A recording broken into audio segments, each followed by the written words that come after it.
this is Sunniva. And this is Johannes. And you are watching Board Gaming Ramblings. And welcome to another episode of Leaving the Shelf. So these are all games that we are not keeping in the collection anymore. For one reason or another, they're not good enough or great enough or amazing enough. So that's why they are leaving the shelf. Yeah, we just need like the like letters, in the talk show. The letters, like the it's more of a game show thing. Yeah, like the audience shouting the name of the game. Now it's time for Leaving the Shelf. So let's go. We have 10 games, so we should get to it. Yep. First off, we have Architectura. This is like one of the games on this video I don't have too much to say about. It was just fine. It wasn't amazing. It was on our shelf of shame for a long time. And then we played it, and it wasn't anything amazing. I've heard pretty good things. I was like, when we started the challenge for playing Shelf of Shame games, I was like, okay, we're gonna get this out because it's a short, small game, and I've heard good things. And it was just meh. Yeah, it felt kind of flat for us. So I wasn't impressed, and I have no desire to play it again. It also have this box, which is really full of things. Talking about box sizes, that is a great box size, you guys. That is what I want for all my games. I would just like a deck of cards inside of. Oh, there's some other things, but they don't take any space. Nope. So that's why it's leaving the shelf. Cool. Next up, we have Walking in Province. So this is like we played Walking in Burano, which was really good. So this is from the same company, Emperoress 4. This is a fine game. It was just not amazing. So you're laying out this card with landscapes, and you're laying this overlay plastic board with a grid on top, and you're taking pictures, and then you score points. Not actually taking pictures. Oh, like yeah. You can take pictures of the game, but you don't have to. It's not a part of the game, but you're pretending to take pictures. So fun when you talk about like, in this game, you will pretend to take pictures. It's the best pitch ever for the game. Yeah, but you get points if you have certain landscape thingies in your pictures. So it was okay. I like this. But I liked Walking in Burano more. It's two different games. Yes. But I'm going to set them kind of beside each other since they're going for the same. Talking about walking things, you're walking around places. Yeah. Next up, we have Robin of Loxley. This is a smaller Uwe Rosenberg game where you are competing to be the first player to steal the most stuff. But you don't just have to steal the most stuff, you want to steal it in the right order and the right combination of stuff so that you will be able to go around this track. So you are basically, it's basically a order fulfillment game. Like not the order, but you know, like you have this is what you need now, and you have to get that, and then you can move past that tile.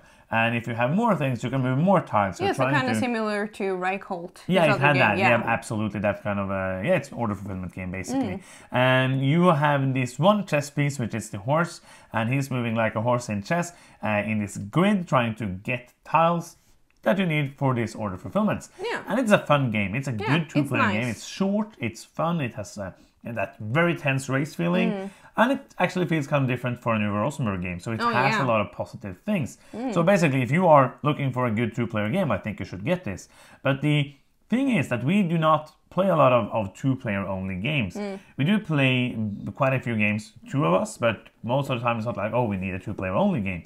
So it's not one of those games that would be chosen to play, and that is basically like the only reason. Like, it's not one game.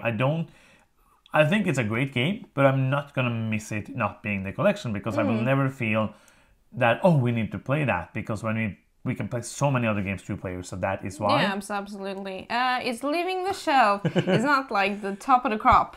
No, it's not, but it's a good game, absolutely. Yeah, and if you are a fan of two-player games, I think you should check it out. Next up, we have a mule, or a mule. I don't know, a mule. A mule. It's not like a mule.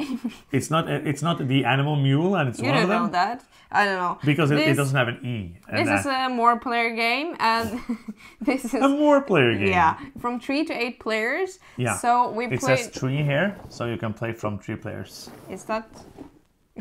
That's not the reason. It's number 3 probably in a line of games. Oh, okay, yeah. We're just like, what are you talking about? So this is a drafting game, I think. Yeah, you call it drafting, the mechanism. Yeah.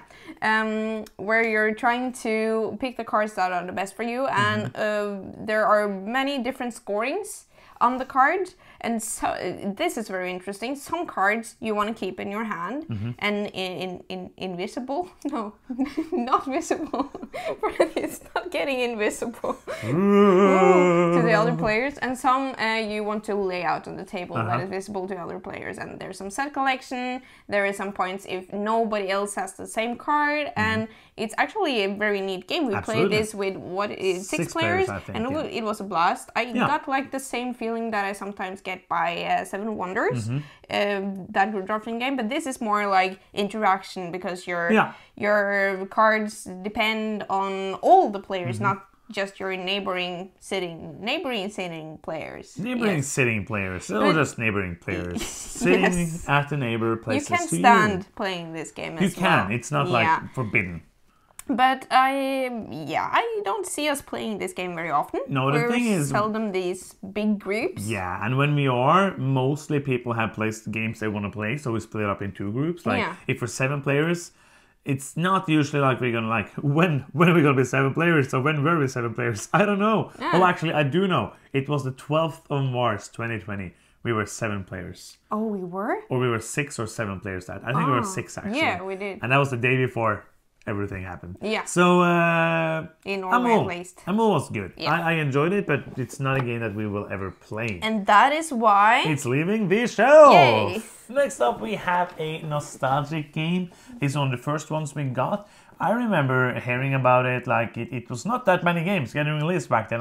It's so strange, like these days there's so many games, like all the time. You have Kickstarter, you have everything. And we are going to do a topical rambling on this. Like, do we need more games? So are there too many games getting released? The easy answer is yes. But it's just like there's so much stuff coming out now. I remember back in 2012, when we started, it wasn't that way. It was the beginning of Kickstarter with Alien Frontiers and just all of that. And there were a few games that I heard about, and this was one I heard like this is a good one. And when I heard it was good, I saw Dice Tower. It wasn't 200 different YouTube channels like this one back then. Are there too many YouTube channels? There absolutely is. Yes. Yeah, like not too many, but that's another time. But the thing is, this was a good game, and it is a fun game. I know there's been different versions of it. It's AEG. They have grown to be a pretty big company now. I don't know how big they were then, but they are bigger now. And they had made different versions of this later. I remember we haven't bought any because we never were like huge fans of this. I have been thinking, oh, should I get one to see how it is? But this was a fun game, a game we enjoyed. This was from the time we had maybe 20, 30 games, so we played it actually a lot. I guess we have played this maybe 20 times. Oh yeah, this has been in our collection forever, I feel like. And I remember this being a nice game. It's quite fast, so it's very easy to get to the table. And I didn't like very many games back then, and I actually enjoyed this. This is more interaction than my usual cup of tea, but I think it's okay in this game. But it was never a game that I loved, and now I will never see myself playing this game again. No, I absolutely agree, and that is why it's leaving the shelf. Yay! Next up, we have a new game. This is Togoro. I didn't get like a super good first impression on the game. It's a nice game, but I feel like most of the mechanisms in this game I've seen before, and there's just so many games. So this just ends up being a game on a pile of games. This has a nice like building your own scoring mechanism, which I really enjoy. But altogether, this game didn't impress me that much. No, this is a big Kickstarter, and it is made by Stefan and Louis Malz, who did Rococo, which probably was a lot of help for the Kickstarter. But the game looked good, but as you said, it is just another Euro. Like and some of them, like this might be like a 6 or something like that. Because it's not a bad game. Nope, it's a decent game. And there's like some of those 6 and 7s that will stay in the collection because something about them make it so that I like them more. This was a game I had fun while I played, but I would never feel like, oh, I want to play Togoro. No. It would never be a reason for me to ask for that because there's so many other games. So that is why. It's leaving the shelf. Next up, I have another nostalgic game, Elder Sign. This is actually one of the first games we got because 2012 was the game I started playing games. Also the year the game I started playing games. The year I started playing games. And also the year we met. Yeah. I started playing just like a couple of months before we met. And then I got like Catan, Puerto Rico, Carcassonne, Dominion. All of them were, strangely enough, in my local bookstore. Which was kind of strange from back then. But there was one bookshop that had those kind of games. So I just went there and I bought them. And I started doing research and all of that. And in December... We didn't buy that many games that year. We bought some, I remember, but not a lot of games. Because you weren't like super into games. No, I played a lot of family games with my family. Yeah. But once we're getting into a little more strategy, I lost all the time and I had no fun because I am a really sore loser.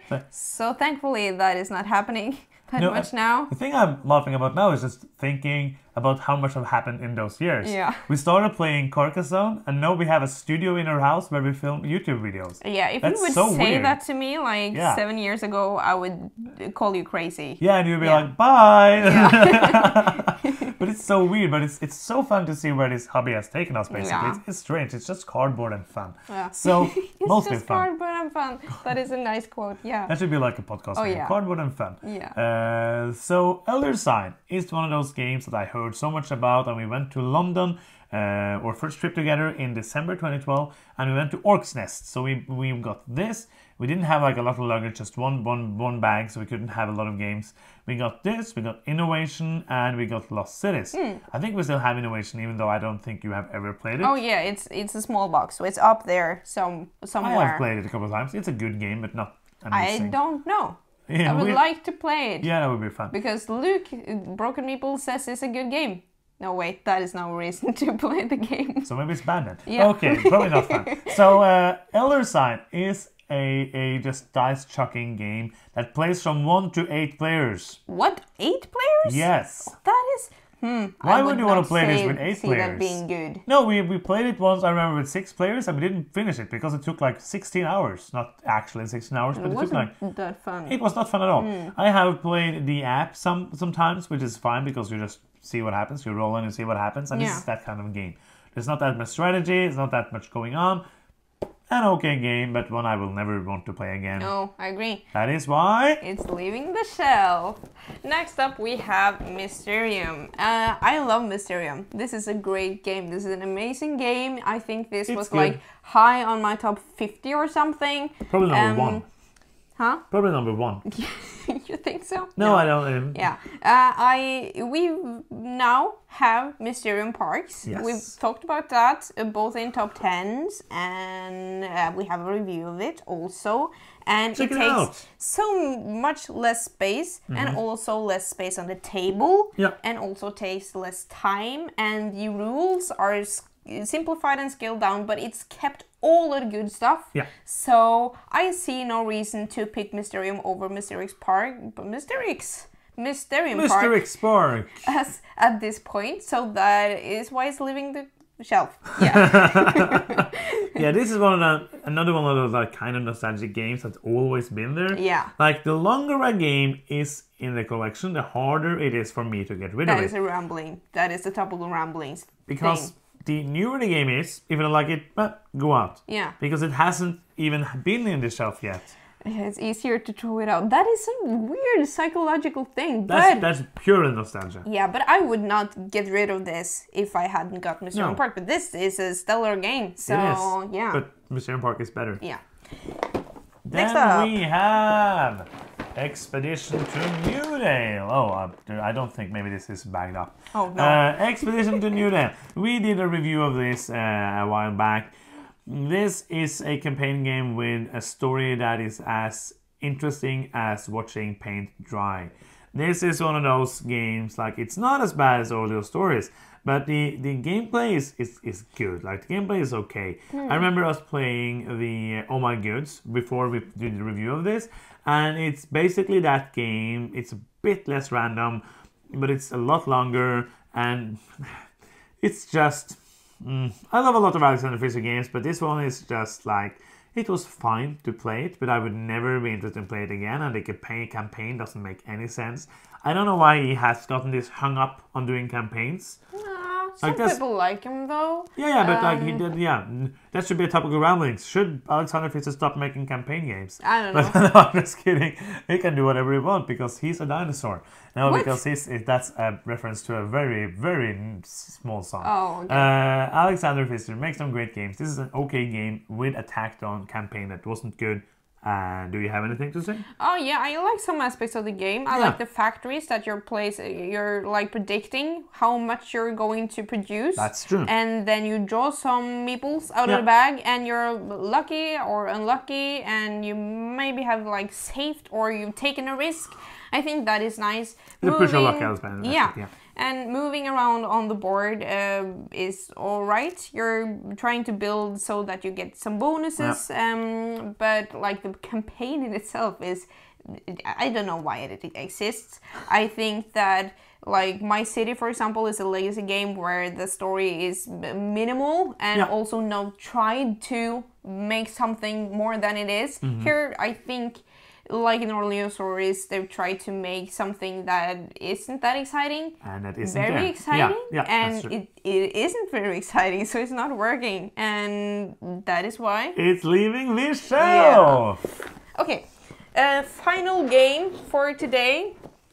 Oh, this has stayed in our collection for a long time. Yeah, this is Might and Mystics, and we have not finished playing this game. Not finished? We have played like 3 scenarios, I think. No, we tried to start again. Do you remember that? That's kind of...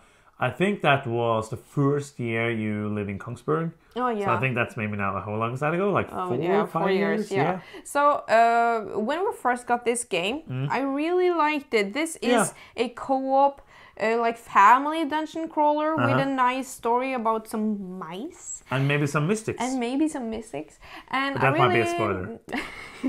I really liked it. I think the story is really nice in this game so far. Yeah. And it got to a point, I think, where we stopped playing because we got to a scenario that was kind of hard.